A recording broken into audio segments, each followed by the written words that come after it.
Olá, boa noite. Cassiano Bittencourt, pelo Visão Estrategista. Hoje para comentar o resultado da Guararapes, que veio aí de um resultado bem negativo.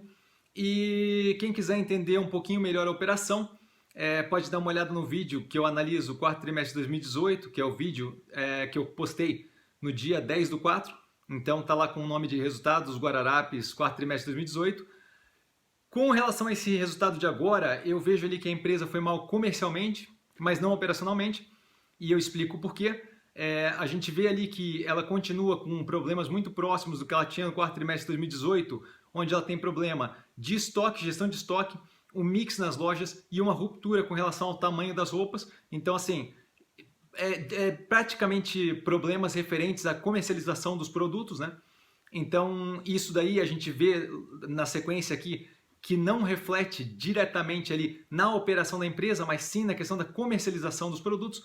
Então, eu não vejo como um problema estrutural da operação, e isso daí me garante justamente que eu consiga ver um longo prazo para a operação. Eu vejo apenas como um problema momentâneo que tem como ser consertado, e como a gente vê nesse último trimestre, como eles falaram na teleconferência, eles foram meio que para o tudo ou nada, e aí tentaram redistribuir aquele estoque que estava mal alocado nas lojas, e junto disso tentaram fazer o quê? Uma estratégia de manutenção de um estoque baixo e uma puxada sempre que necessário, sob demanda, do centro de distribuição, o que não resultou em algo muito bom. Foi uma estratégia que acabou dando errado, e com isso eles estão aí agora, se dizem agora, com estatística e dados suficientes para poder melhorar a operação a partir do segundo trimestre agora, que deve refletir positivamente no terceiro trimestre de 2019.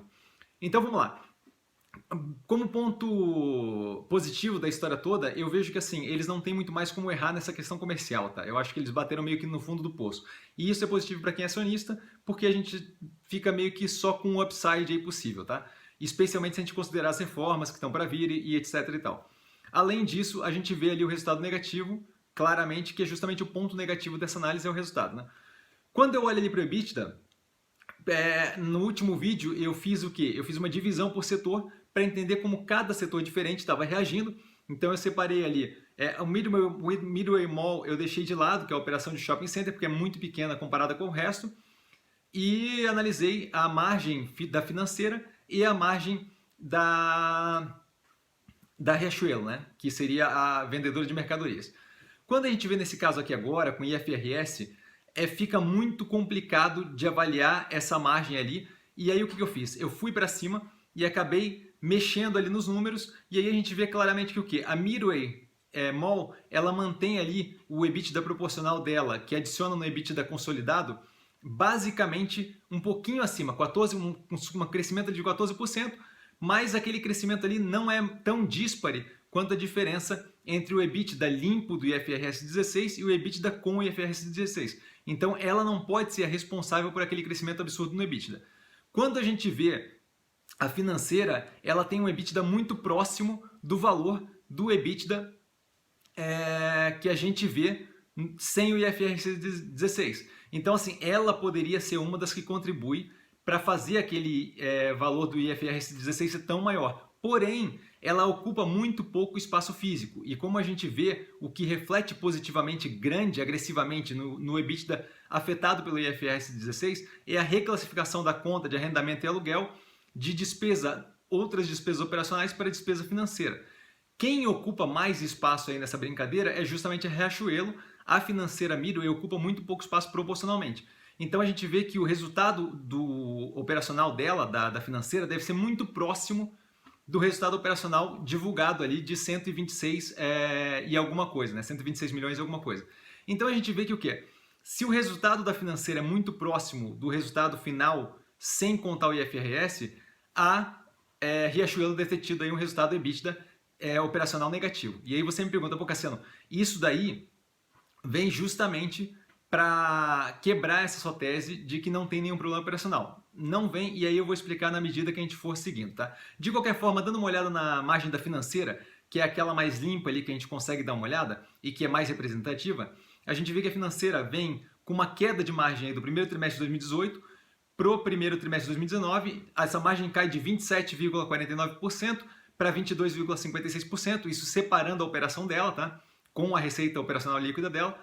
E quando a gente dá uma olhada para isso, a gente vê ali, pô, mas Cassiano está dizendo que não tem perda operacional, mas teve uma queda forte. Essa queda forte é devido ao crescimento de carteira dela, ela tem feito aí um esforço muito grande para crescer a carteira de empréstimo pessoal. A gente vê aquilo ali refletido num crescimento de 66% dessa carteira, tá? Que é divulgado aqui, e com isso, com esse crescimento forte, a gente vê também um crescimento do PDD, porque previsão para devedores duvidosos. Por quê? Porque quando você começa a estimular o crédito agressivamente, você acaba pegando bons pagadores e maus pagadores, e isso daí acaba afetando ali. A gente consegue ver pela linha ali de provisão para devedores duvidosos dela, que tem um crescimento forte nesse número, justamente porque nesse crescimento de carteira é natural que você acabe piorando a qualidade do crédito. De qualquer forma, quando a gente vê a inadimplência crescendo ali, a gente, através da teleconferência, ficou sabendo que o break-even dela de inadimplência, ou seja, o valor que tem que bater aquela inadimplência para ela zerar a operação, para os ganhos baterem com a despesa, tem que ser de 40%, então ela ainda tem uma folga considerável, e ainda por cima ela conseguiu aumentar o lucro líquido dela.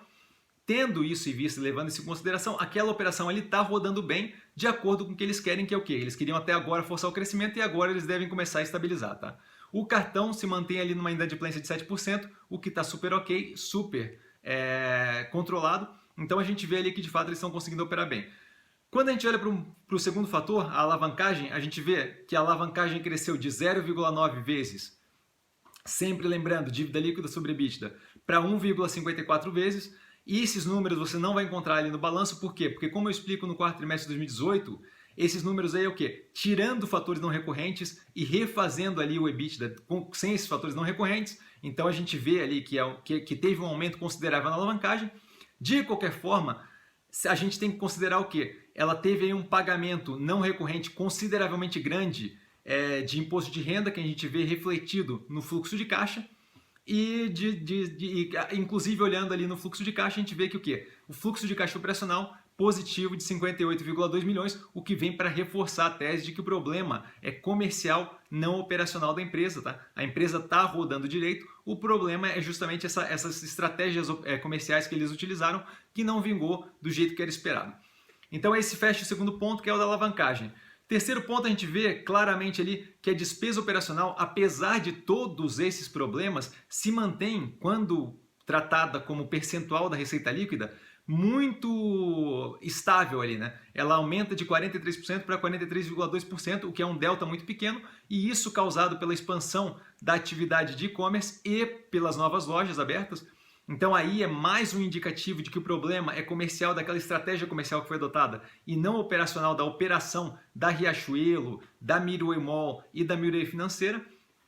Além disso, o lucro, quando a gente olha o lucro líquido, a gente vê que ele cai, mas não cai, ele não zera nem fica negativo. Então a operação, além de tudo, ainda com tudo isso, consegue ser lucrativa.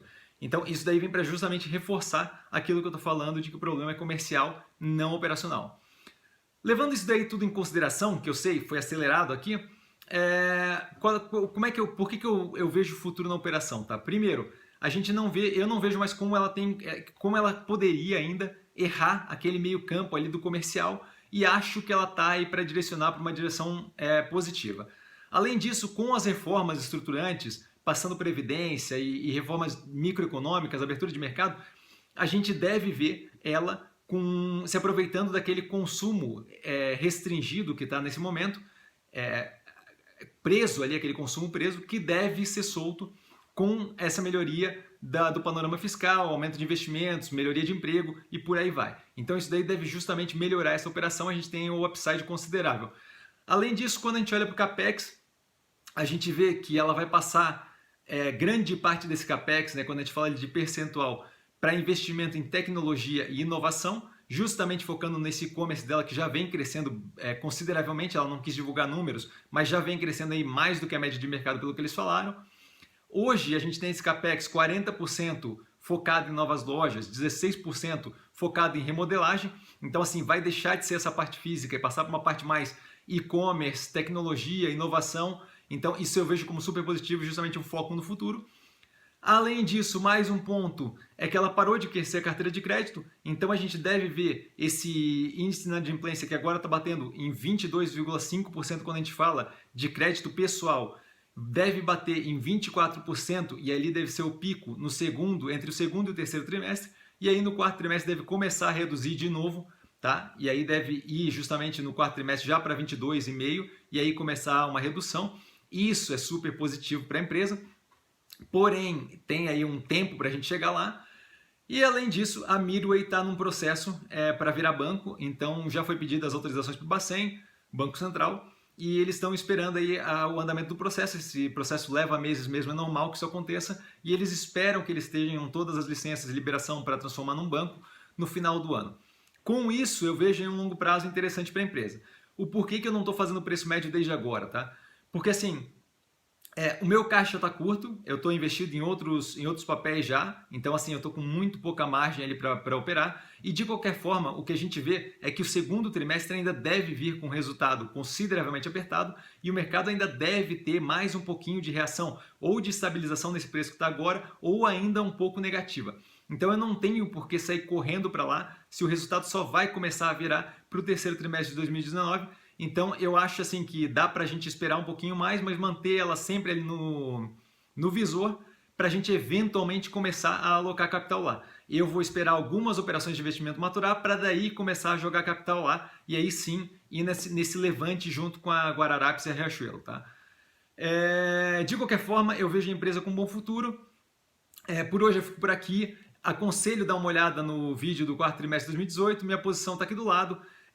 De qualquer forma, vale lembrar que quem aprende a pensar bolsa opera com mero detalhe e a gente se fala amanhã.